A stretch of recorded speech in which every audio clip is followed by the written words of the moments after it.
Back नाजरीन। Sir, आप बात कर रहे थे मोदी के जंगी जुनून के हवाले से और आप ये भी बता रहे थे कि किस तरह कश्मीर पर उन्होंने गैर कानूनी कब्जा किया हुआ है। अब पाकिस्तान को इस पर क्या लाहे अमल अपनाना चाहिए कि हम इन्हें रोक सकें? ये बिल्कुल पहले भी आपने देखा कि इंडियन आर्मी का एयरफोर्स का जो मोरल लो हुआ था, पाकिस्तान एयरफोर्स के जो हमारे शहीदों ने उनके जहाज मार गिराए, उसके बाद जो इंडियन एयरफोर्स थी वो खुल के वो एक्सपोज हुई अवाम के सामने और अवाम के अंदर उसकी पजीराई कम हुई और उनकी एयरफोर्स का मोरल लो हुआ।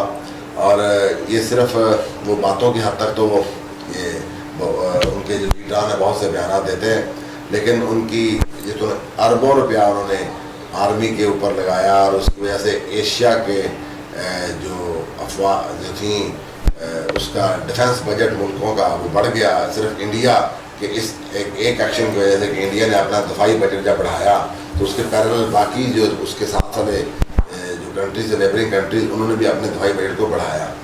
तो ये देखते हुए कि उनका मुकाबला करने के लिए, लेकिन जिस तरीके से इंडियन एयरफोर्स एक्सपोज हुई और इंडियन आर्मी को मुंह की खानी पड़ी, अभी भी इंडियन आर्मी वो छुप के वार तो करने के आदी हैं, लेकिन वो ओपनली वार नहीं कर सकते। और इंशाल्लाह ये जो अभी अगर किसी किस्म की भी अगर उसने शरारत की इंडिया ने तो वो मुंह की खाएगा और ये एक दुनिया में ये एक वर्ल्ड वॉर बन जाएगी। और मैं समझता हूँ कि बाकी जितने भी ममालिक जिनका असर रसूख है पाकिस्तान और इंडिया के साथ, जो उनकी माशी मामलात और उनके जिनके दफाई मामलात पाकिस्तान और इंडिया के साथ अटैच्ड हैं, वो भी ये नहीं चाहेंगे कि ये इस तरह की शरारत इंडिया की तरफ से की जाए या पाकिस्तान उसका मुंह तोड़ जवाब देने के लिए तैयार है। और ये इस बात का इंडिया को बखूबी इल्म है और उसका मुजाहरा आपने देखा भी था पिछले साल, जिस तरह के उनके जो अभिनंदन हमने जी भेजा उन्हें जी। तो फिर उसको एक अच्छे जस्टिस के लिए पाकिस्तान ने अपना एक अच्छा, क्योंकि हम जमहूरियत को फरोग देते हैं, हम अवामी अमंगों को देखते हुए हमारे प्राइम मिनिस्टर ने ये फैसला किया कि उनके जो पार्टनर्स को वापस कर दिया जाए, सिर्फ इसलिए कि हम हमेशा, प्राइम मिनिस्टर ने भी कहा कि हम अमन चाहते हैं, लेकिन अगर जंग करनी पड़ी तो हम किसी भी सूरत पीछे नहीं हटेंगे, लेकिन हम हमेशा इस खित्ते में अमन के ख्वाह हैं और अमन के जो अलम है उसको बुलंद करते रहेंगे। और ये बात इंडिया के जो लीडरान है, मैं फिर बताया कि वो तो एक सियासी बयान देते हैं, वहाँ पे उनकी आर्मी के जो रिटायर्ड जनरल्स हैं वो भी उनके खिलाफ बयान देते हैं अपनी आर्मी के खिलाफ। जिस तरह उन्होंने बहुत से जब ये अभिनंदन का वाकया हुआ तो उसके ऊपर बहुत से जो रिटायर्ड आर्मी जनरल्स थे उन्होंने काफ़ी मोदी सरकार की लेदे की, जिसके ऊपर उनके पास कोई जवाब नहीं था। तो ऐसे मौक़ों पर पाकिस्तान के अंदर मैं समझता हूँ कि तमाम सियासी जमातों को एक झंडे तले इकट्ठे रहना चाहिए, बिल्कुल मुल्की सालमियत के लिए इकट्ठे रहना चाहिए। हम पाकिस्तान तहरीक इंसाफ की भी हमेशा ये कोशिश रही है कि वो मुल्की सालमियत के लिए वो बाकी जितनी भी सियासी जमातें उनको साथ लेके चले।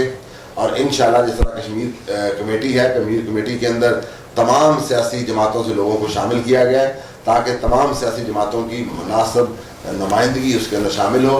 तो ये सिर्फ और सिर्फ पाकिस्तान तहरीक इंसाफ ही का वतीरा रहा है कि वो कोशिश करती है कि तमाम सियासी जमातों को साथ लेके चले और कश्मीर के इशू के ऊपर हमें सबको इकट्ठे होना चाहिए। ये बात हमारे जो मुल्की सियासी जमातें हैं उनको भी सोचना चाहिए और जो ये बड़े बड़ी अपोजिशन जमातें जो इकट्ठी हुई हैं उनको भी इस चीज़ का अदराक होना चाहिए कि मुल्की सालमियत सबसे पहले है और उसके बाद बाकी हुकूमतें हुकूमत होगी।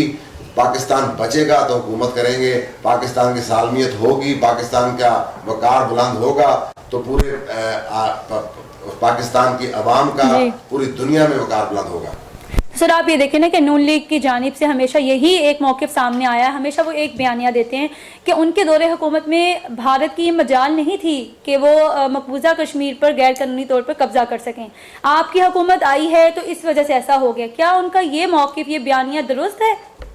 देखिए, इसका मतलब तो ये हुआ कि इसका मतलब है कि नवाज शरीफ की गवर्नमेंट और मोदी सरकार दोनों में आपस में मिली हुई थी, तो इनका आपस में इतना गठजोड़ था, इतनी उनकी बात मानते थे और वो उनके कहने पे हुकूमत चलती थी।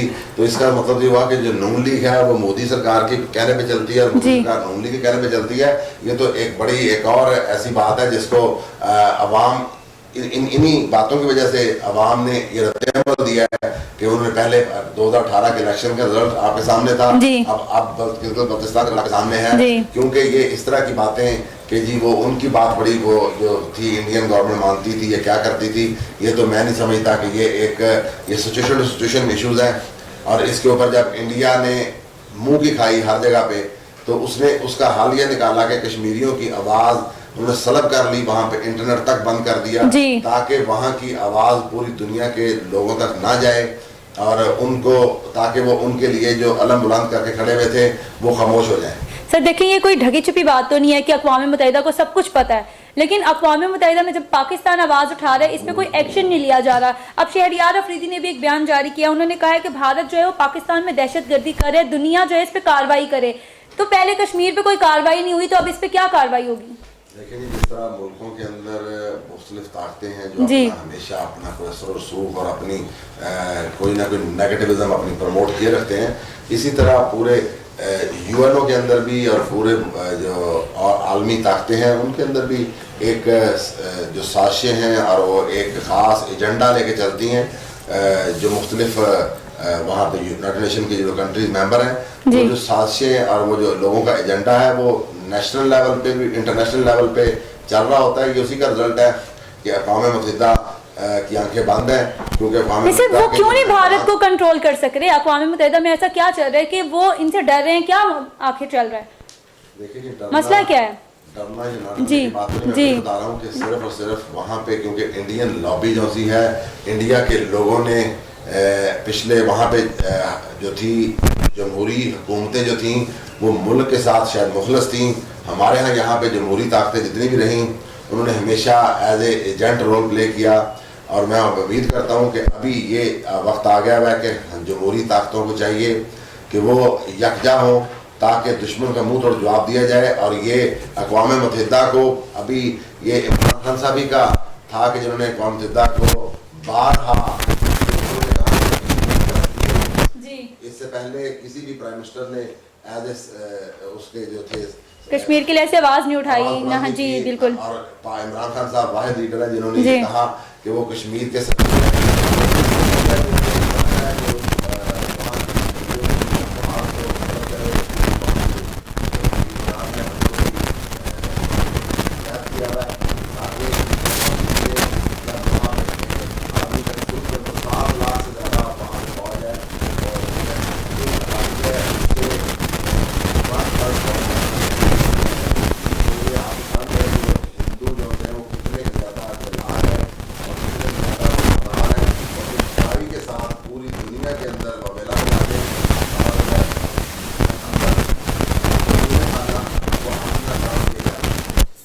पाकिस्तान ने इस दफ़ा ये जो सफारती तल्लुकात पे काफ़ी हद तक इसको हमारे शाह महमूद कुरैशी साहब ने जो हमारे सफारती तल्लुकात बहुत से ममालिक के साथ, इस तरह टर्की है, टर्की के साथ इनको बेहतर किया, बेहतर किया। लेकिन क्योंकि बहुत से मुस्लिम ममालिक की जो मईशत है वो वाबस्ता है मुख्तलिफ जो हमारे पाकिस्तानियों के और मुसलमानों के जो मुखालिफ ताकतें हैं उनके साथ, तो इसलिए वो लोग बेबस हैं, उनको मुआशी तौर पर बेबस किया गया है, जिसकी वजह से वो लोग इस आवाज़ को बुलंद करने में अपना किरदार अदा नहीं करते। तो सर दूसरी जानिब अगर मैं आपको बताऊं कि अक़वाम मुत्तहिदा से गवर्नर पंजाब चौधरी सरवर ने मुतालबा किया कि इंडिया को दहशतगर्द करार दिया जाए, तो अब ये करारदाद कब तक मंजूर होगी उनसे, जब उन्होंने कहा है, उन्हें मुतालबा किया हमने पाकिस्तान ने? लेकिन ये तो हमेशा से पाकिस्तानियों का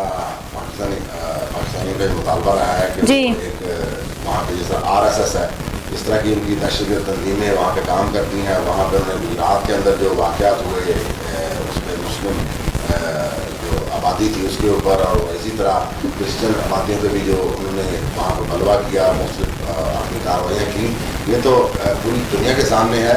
लेकिन अब पूरी दुनिया ने उसके ऊपर क्यों आंखें बंद की हुई हैं, इसके ऊपर मैंने आपको बताया कि लोगों की मुआशी मसाइल अटैच हैं मुस्लिम मुल्कों के साथ, और वो बहुत से मुल्क ये चाहते नहीं कि पाकिस्तान और इंडिया में अमन आए। वो ये चाहते हैं कि इनकी आपस की लड़ाई जारी रहने से उनका मफाद वाबस्ता रहेगा।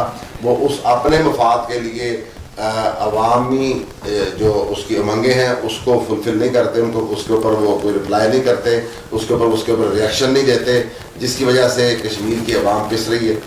सर आप ये देखें ना कि पाकिस्तान का क्या लाहे अमल अपनाया जा रहा है कि सिर्फ मुतालबा कर रहे हैं हम कुछ हिकमत अमली नहीं कर रहे, तो आप क्या कहते हैं कि क्या हिकमत अमली होनी चाहिए? हिकमत अमली ऐसा नहीं होता कि किसी भी सियासी जमात ने या किसी भी हुकूमत ने अपनी हिकमत अमली जो सी है वो उसको छोड़ दे सिर्फ बयानों तक ही रह जाए। जी सर मनसूबाबंदी बताएं ना फिर आप क्या क्या सरवर साहब गवर्नर है पंजाब के, तो बयान ये दिया जी, और ये हमारी जितनी भी उसके वजीर खारजा है हमारे, वो उसके ऊपर काम कर रहे हैं और इसको बड़ा बेहतर अंदाज से काम कर रहे हैं। और उसकी यही वजह है कि आज तुर्की हमारे साथ खड़ा है और चाइना हमारे साथ है। उसी का रिजल्ट है कि चाइना और तुर्की ने भरपूर तरीके से हमारी आवाज़ के साथ आवाज़ बुलंद की है और वो इंशाल्लाह वो हमारे साथ होंगे। सर आप ये देखें ना, चीन में जब लद्दाख के मामले पर भारत के साथ झड़पें हुई हैं तो एक्शन का रिएक्शन उन्हें मिला है। पाकिस्तान के साथ जब जी ये सब कुछ हो रहा है तो हमारी तरफ से कोई एक्शन का रिएक्शन नहीं है, सिर्फ मुतालबा है। आप लोग कब क्या करेंगे, आप अवाम को क्या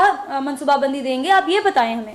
देखें, पाकिस्तान और चाइना में बड़े ज़मीन आसमान का फ़र्क है। चाइना एक तरक्की याफ्ता कौम है, पाकिस्तान तरक्की के ठीक हो गया। पाकिस्तान उस लेवल पे नहीं है कि उनका जवाब उस तरीके से अपनी मुइशत स्ट्रॉन्ग करना पहले ज़रूरी है।